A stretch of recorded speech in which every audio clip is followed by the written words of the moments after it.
কবি সুকুমার রায়ের কবিতা গল্প বলা। এক যে রাজা, থাম না দাদা, রাজা নয় সে রাজ পেয়াদা। তার যে মাতুল, মাতুল কিসের, সবাই জানে সে তার পিসে। তার ছিল এক ছাগল ছানা, ছাগলের কি গজার ডানা। একদিন তার ছাতির পরে ছাদ কোথায়, টিনের ঘরে।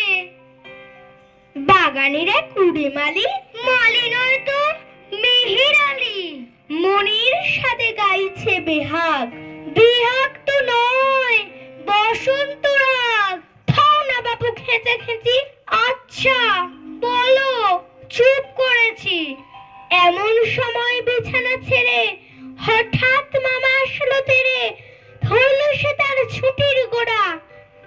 কোথায় ছুটি, ডাক যে বড়া, হক না টেকো তোর তাতে কি, লক্ষ্মী ছাড়া মুখ্য ঢেকে ধরবো ঠেসে টুটির পরে, পিটবো তোমার মুন্ডু ধরে।